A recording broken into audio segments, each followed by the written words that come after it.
विसर्जाय संसाराय चाय शोक विघ्नम।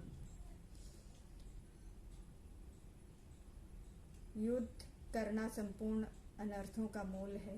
युद्ध करने से ये कुटुंबियों का नाश होगा, परलोक नरक की ओर प्राप्ति होगी आदि बातों को युक्ति और प्रणय से कह करके श्लोक से अत्यंत व्याकुल मन वाले अर्जुन युद्ध न करने का निर्णय कर लिया है। जिस रणभूमि में वे हाथ में धनुष लेकर के उत्साह के साथ आए थे, उसी रणभूमि में उन्होंने अपने बाएं हाथ से गड़ी धनुष को और दाएं हाथ से बाण को नीचे रख दिया और स्वयं रथ के मध्य भाग में अर्थात दोनों सेनाओं को देखने के लिए जहां पर खड़े थे वहीं पर शोक मुद्रा में बैठ गए। अर्जुन ऐसी शोक कुल अवस्था होने में मुख्य कारण है भगवान भीष्म और द्रोणा के सामने रथ खड़ा करके अर्जुन से कुरुवंशियों को देखने के लिए कहना और उनको देख करके अर्जुन के भीतर छिपे हुए मोह का जागृत होना। मोह के जागृत होने पर अर्जुन कहते हैं कि युद्ध में हमारे कुटुंबी मारे जाएंगे। कुटुंबियों का मरना ही बड़ा नुकसानकारी बात है। दुर्योधन आदि तो लोभ के कारण इस नुकसान की तरफ नहीं देख रहे, परंतु युद्ध कितनी अनर्थ परंपरा चल पड़ेगी इस तरफ ध्यान दे करके हम लोगों को ऐसे पाप से निवृत्त हो जाना चाहिए।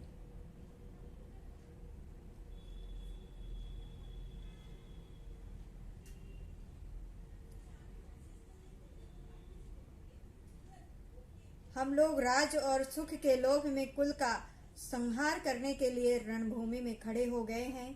ये हमने बड़ी भारी गलती की है। अतः युद्ध न करते हुए शास्त्र हित मेरे को याद सामने खड़े हुए योद्धा लोग मार भी दें तो उसमें मेरा हित ही होगा। इस तरह अंतकरण में मोह छा जाने के कारण अर्जुन युद्ध से उपरंत होने पर एवं अपने मरने पर भी हित देखते हैं और उसी में मोह का कारण बाण सहित धनुष का त्याग करके विषमग्न होकर के बैठ जाते हैं। ये मोह की ही महिमा है, जो कि अर्जुन धनुष उठा करके युद्ध के लिए तैयार हो रहे थे, वही अर्जुन धनुष को नीचे रख करके शोक से अत्यंत व्याकुल हो रहे हैं। इस प्रकार ओम तत्सत इन भागो मत्रुमोहे उच्चारण पूर्वक ब्रह्मा विद्या और योग शास्त्रों में श्रीमद् भागवत गीता उपनिषद स्वरूप श्री कृष्ण अर्जुन संवेद में अर्जुन विष्पद योग नाम का पहला अध्याय पूर्ण हुआ।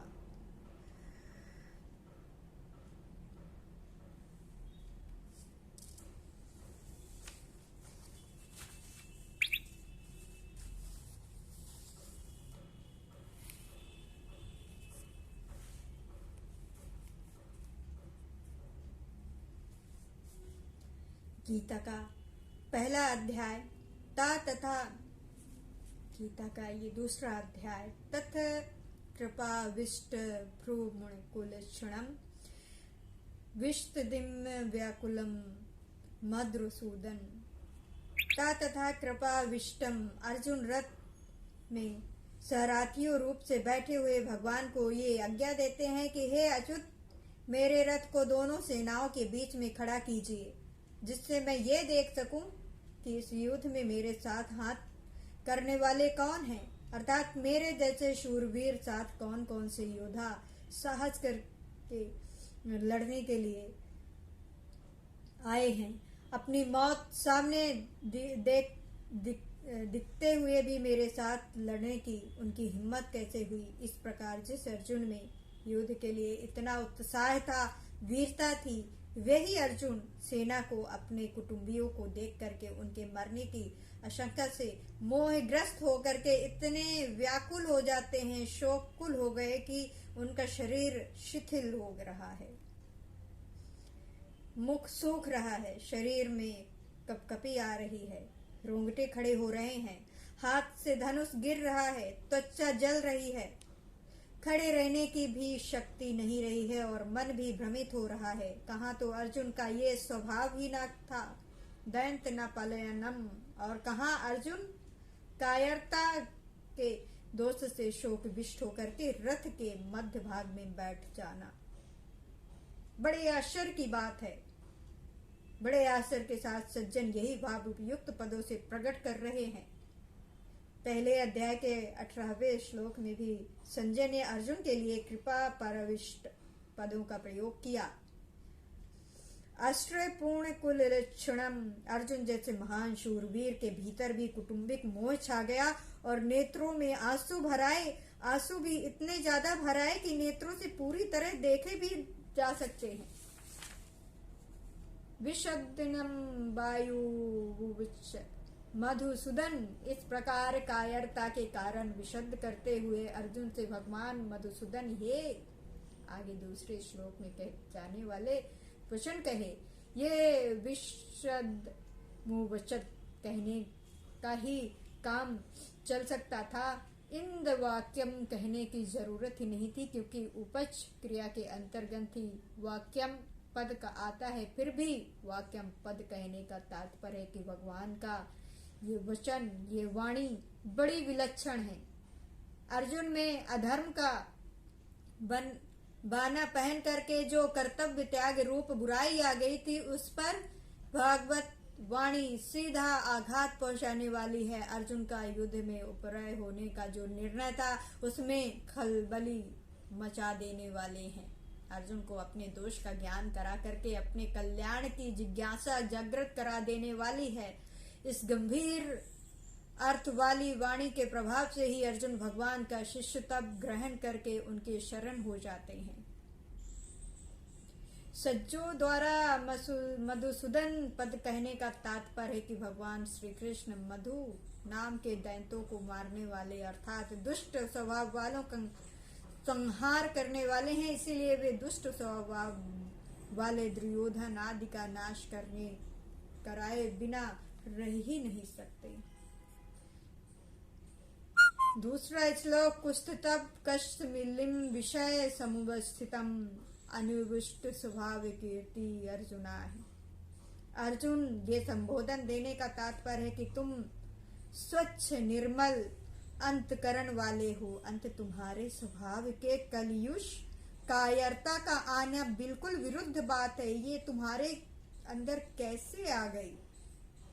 पुरुष तत्व कश्मिद विषय समुवस्थितम, भगवान आश्चर्य प्रकट करते हुए अर्जुन से कहते हैं कि ऐसे युद्ध के मौके पर तो तुम्हारे शूरवीर उत्साह का आना चाहिए था, पर इस मौके पर तुम्हारे ये कायरता कहाँ से आ गई? आश्चर्य दो तरह से होता है, अपने में न आने के कारण और दूसरों की चेतना के लिए। भगवान का ये जो आश्चर्य पूर्वक बोलना है, वो केवल अर्जुन को चिताने के लिए है, जिससे अर्जुन का ध्यान अपने कर्तव्य पर चला जाए। कुंता है कहने का तात्पर्य है कि मूल में ये कायरता रूपी दोष तुम्हारे स्वयं नहीं है, ये तो अंगकुत दोष है जो सदा रहने वाला नहीं है। समय उपस्थितम कहने का तात्पर्य है कि ये कायरता केवल तुम्हारे भावों में और वचनों में ही नहीं आई है, किंतु तुम्हारी क्रियाओं में भी आ गई है। ये तुम्हारे पर अच्छी तरह से छा गई है, जिसके कारण तुम धनुष बाण छोड़ करके रथ के भाग मध्य में बैठ गए हो। अनुष्ठुपुष्टम, समझदार शिष्ट मधु में जो भगवान पैदा होते हैं, वे अपने कल्याण के उद्देश्य को लेकर ही होते हैं। इसलिए श्लोक के उत्तराधर्म में भगवान सबसे पहले उपयुक्त पद दे करके कहते हैं कि तुम्हारे अंदर जो कायरता आई है, उस कायरता को श्रेष्ठ पुरुष स्वीकार नहीं करते।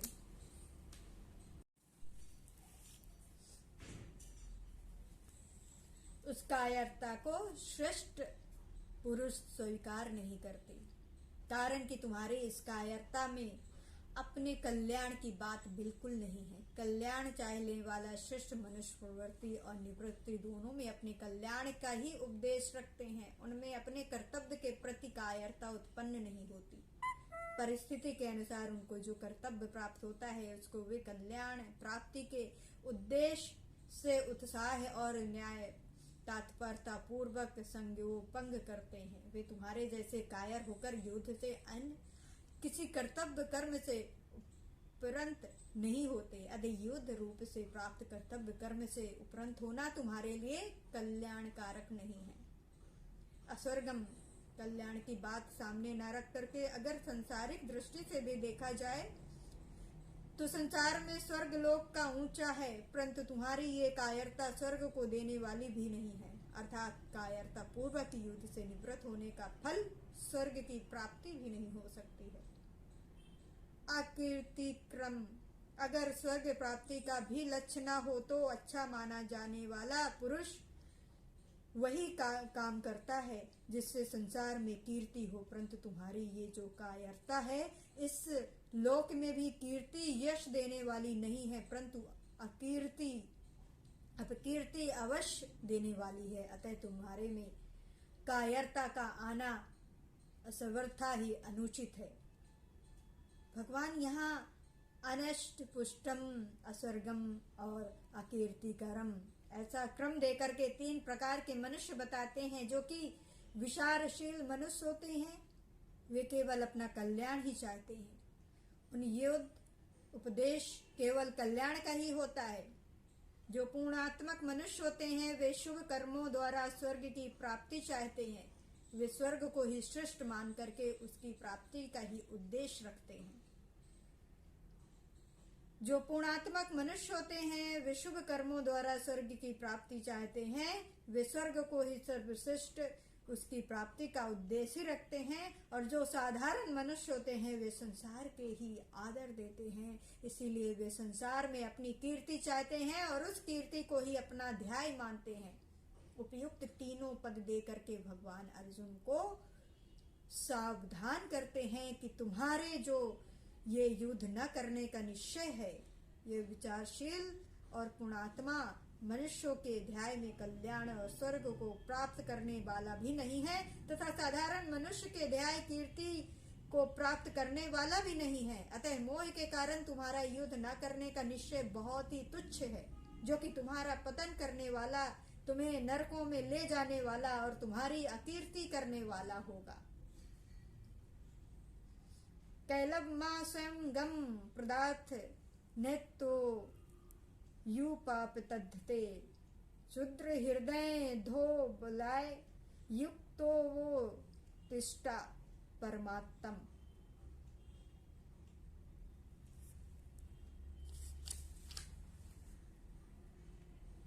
वीरता का भाव जागृत करने के लिए भगवान अर्जुन को पर्थ नाम से संबोधित करते हैं। तात्पर्य है कि अपने में कायरता ला करके तुम्हारे माता की आज्ञा का उल्लंघन नहीं करना चाहिए। कैलब्मा स्वयं गमाय अर्जुन कायरता के कारण युद्ध करने में अधर्म और युद्ध न करने में धर्म मान रहे थे।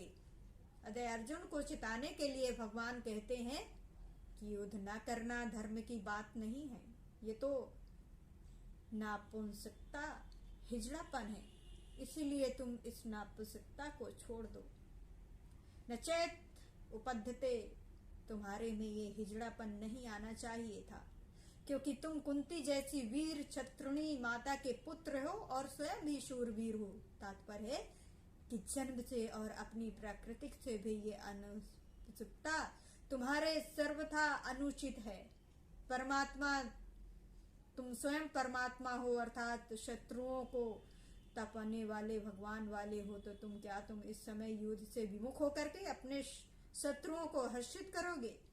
क्षुद्र हृदय द्रोबलम ते युक्त त्रिविष्टम, ये क्षुद्रम परिष्ट भाव, इस बात का विस्तार भगवान ने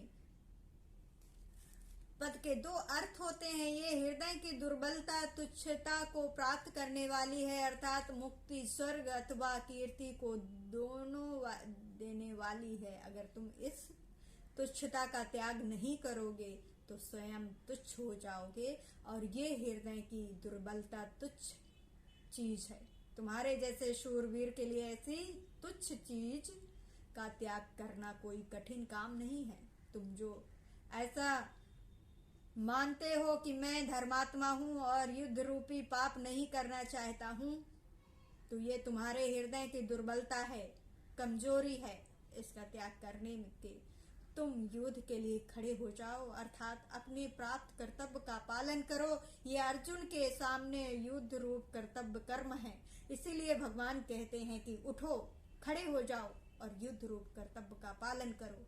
भगवान के मन में अर्जुन के कर्तव्य के विषय में जरा सा भी संदेह नहीं है।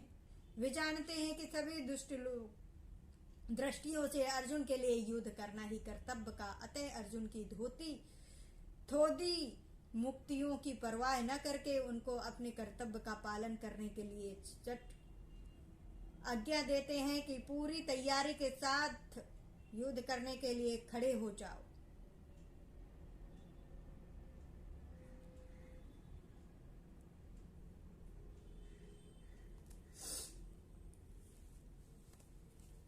तथा भीष्म संघ के द्रोण च मधुसूदन ईशुभिवाह प्राप्ति योधोस्यामि पूजा सुदन।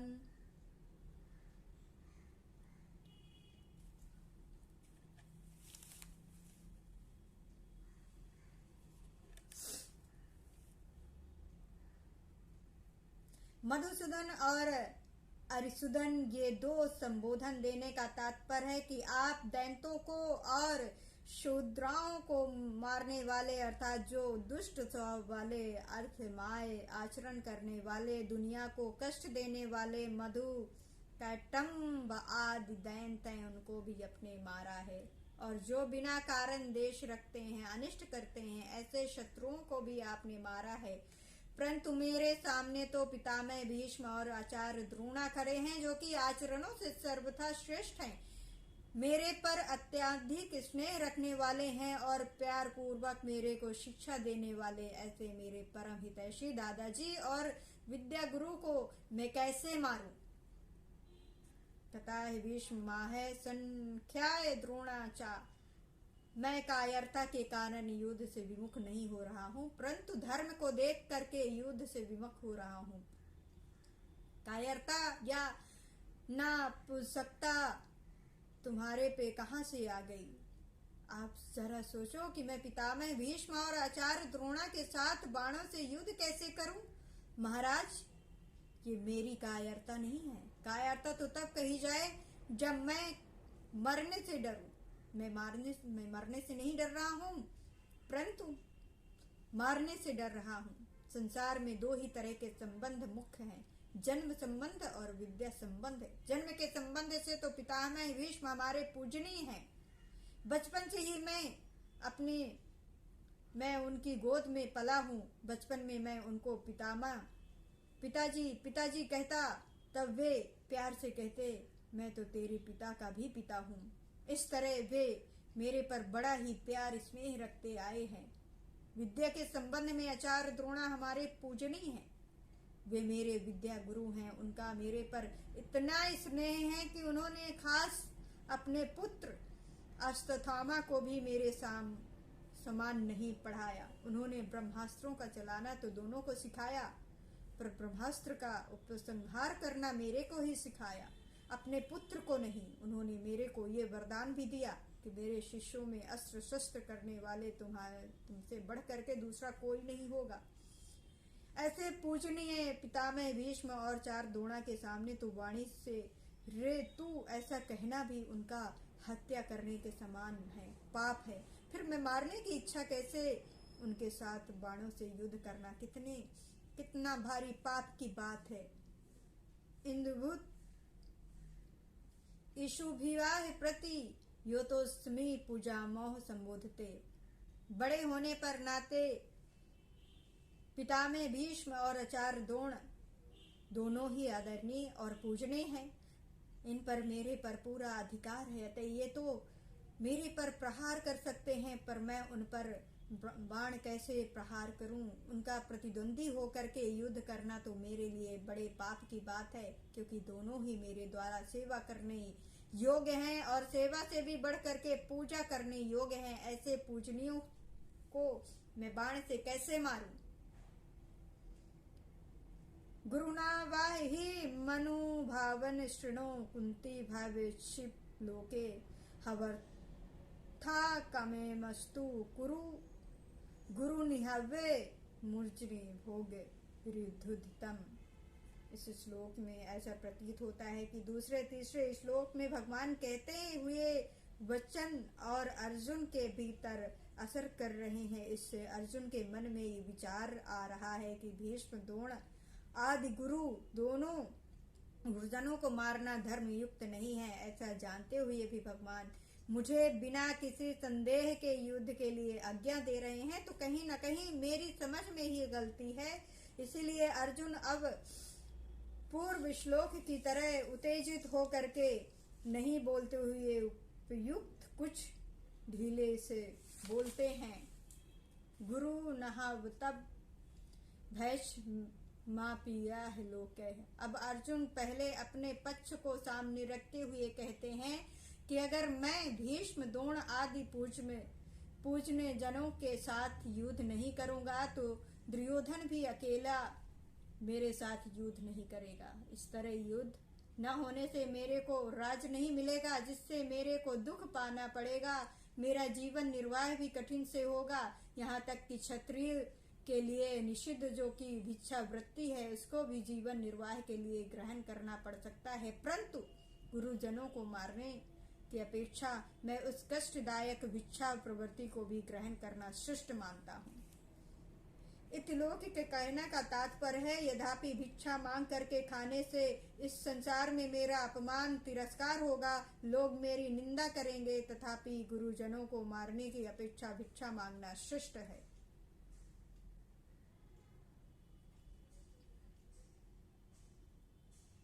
यह भी कहने का तात्पर्य है कि मेरे लिए गुरुजनों को मारना भी निषिद्ध है और भिक्षा मांगना भी निषिद्ध है, परंतु इन दोनों में भी गुरुजनों को मारना मुझे अधिक निषिद्ध दिखाई देता है। हस्तकम वस्तुता है गुरु प्रतिगंधनम।